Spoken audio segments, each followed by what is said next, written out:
नमस्कार दोस्तों, एक बार फिर स्वागत है आपका हमारे YouTube चैनल पर। आज हम बात करेंगे प्रसिद्ध किताब 48 लॉज ऑफ पावर के बारे में, जिसको लिखा है रॉबर्ट ग्रीन ने। रॉबर्ट ग्रीन एक अमेरिकी लेखक और प्रेरणादायक वक्ता हैं जो अपनी रणनीति, सोच, शक्ति, प्रभाव और मनोविज्ञान के गहरे ज्ञान के लिए जाने जाते हैं। उनकी बुक्स कई बार कंट्रोवर्शियल भी रही है। हो सकता है इस बुक के कुछ लॉज से आप बिल्कुल भी एग्री ना करें, बट हमारी कोशिश सिर्फ इस बुक में लिखे थॉट्स को शेयर करने की है। So please do not offended. 48 laws of power में रॉबर्ट ग्रीन ने उन नियमों का वर्णन किया है जो प्रभावी बनने, शक्ति प्राप्त करने और खुद को सुरक्षित रखने में मदद करते हैं।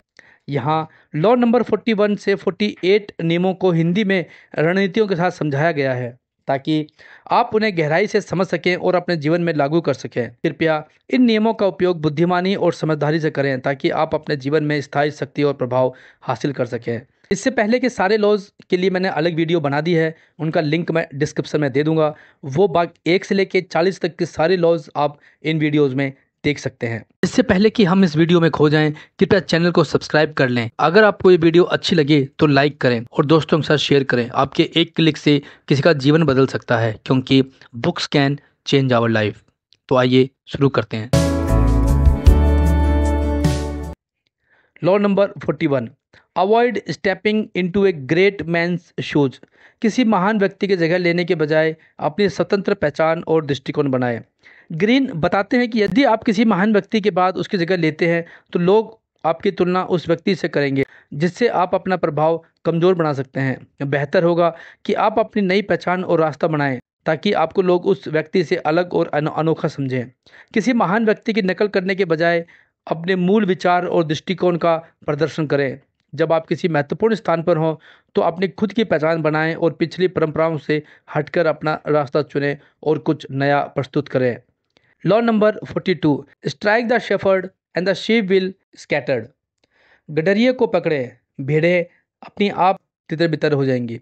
इस लॉ का मतलब है कि अगर किसी संगठन, घर या समूह में एक प्रभावशाली व्यक्ति है तो बेहतर होगा कि आप उस व्यक्ति को कंट्रोल करें। एक बार वह व्यक्ति कंट्रोल में आ गया तो बाकी काम आसान हो जाएगा। सबसे प्रभावशाली व्यक्ति को खोजें। यह वह व्यक्ति हो सकता है जो दिशा, प्रेरणा या आदेश देता हो। वह कोई घर का वरिष्ठ, बुजुर्ग, बड़ा या कोई भी हो सकता है। उनके अधिकार, प्रतिष्ठा या नेतृत्व को चुनौती दें, उन्हें कमज़ोर करें या स्थिति से बाहर कर दें, और इस तरह आप उन पर नियंत्रण कर सकते हैं। Law number 43, work on the heart and mind of others. दूसरे के दिल और दिमाग पर काम करें। ग्रीन बताते हैं कि यदि आप लोगों को लॉन्ग टर्म के लिए अपने साथ जोड़ना चाहते हैं तो उनके दिल और दिमाग पर असर डालें। केवल भय, डर, शक्ति या दबाव का उपयोग करके वफादारी प्राप्त नहीं की जा सकती। इसके बजाय आपको उनकी भावनाओं, इच्छाओं और विचारों को समझना होगा। लोगों को प्रेरित करना और उनका समर्थन पाने के लिए भावनात्मक और मानसिक जुड़ाव महत्वपूर्ण है। दूसरों को महसूस कराएं कि आप उनकी परवाह करते हैं। छोटे लेकिन ईमानदार कार्यों से उनका दिल जीतें। केवल आदेश देने के बजाय उनके साथ काम करें और उन्हें प्रेरित करें। Disarm and infuriate with the mirror effect. दर्पण प्रभाव से निष्क्रिय करें और क्रोधित करें। ग्रीन कहते हैं कि कभी कभी दूसरों के व्यवहार की नकल करना या उन्हें उनके स्वयं के तरीके से जवाब देना उन्हें निराश कर सकता है। दर्पण प्रभाव का मतलब है कि जैसे आपके साथ व्यवहार करता है कोई, ठीक वैसा ही आप उनके साथ व्यवहार करें। पहले ये समझें कि आपके विरोधी कैसे कार्य करते हैं। उनके स्वभाव, आदतों और प्रतिक्रियाओं को जानें। जैसे वह आपके साथ व्यवहार करता है, आप भी वैसा ही प्रतिक्रिया करें। उदाहरण के लिए, अगर वह आपसे कठोरता से बात करता है तो आप भी उससे कठोरता से बात करें। जब आप उसके व्यवहार को उसी की तरह नकल करेंगे, उसी की तरह यूज करेंगे, तो वह नहीं समझ पाएगा कि आप उसकी रणनीति को क्यों अपना रहे हैं और वह असमंजस में पड़ जाएगा।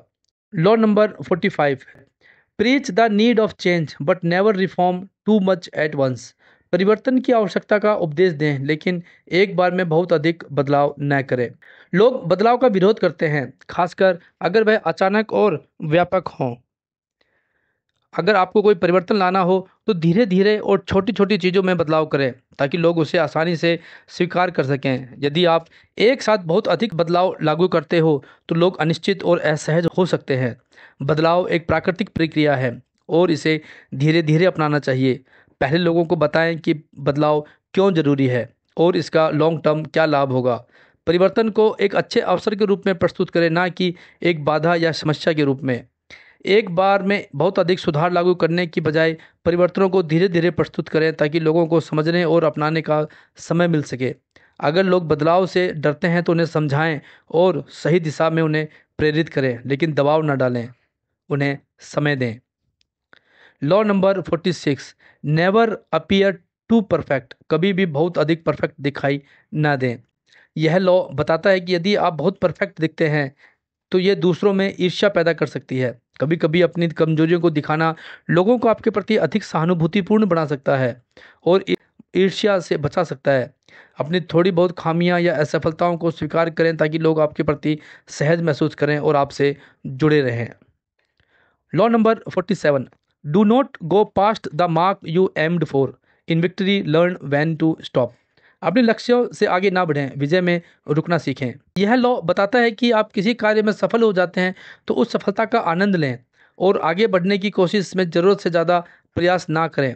कभी कभी अपनी सीमाएं पार करने की कोशिश करने से हम जो हासिल कर चुके हैं उसे भी खो सकते हैं। इसलिए यह ज़रूरी है कि हम ये जानें कि हमें कब रुकना है और कब हम अपनी जीत पर संतुष्ट होना चाहिए। जब आप जो हासिल करना चाहते हैं वह हासिल कर लें तो उस पर संतुष्ट होना और आगे बढ़ने के बजाय रुक जाना समझदारी होती है। हमेशा यह जानने की कोशिश करें कि आपने कितना हासिल किया है और क्या यह पर्याप्त है। Law number 48, assume formlessness. निर्मलता को अपनाएं। यह लॉ बताता है कि जब आप किसी कार्य से अधिक स्थिर और निश्चित रूप से बंधे होते हैं तो आप आसानी से नियंत्रित हो किए जा सकते हैं। इसलिए कभी कभी एक निश्चित रूप को न अपनाएं, परिस्थितियों के अनुसार बदलते रहें। जो व्यक्ति परिवर्तनशील होता है वह लंबे समय तक बना रहता है। फॉर्मलेसनेस का मतलब है एक लचीलापन और अनियंत्रित रूप अपनाना, ताकि आप बदलते समय के साथ अनुकूल हो सकें और आपको समझना दूसरों के लिए कठिन हो जाए।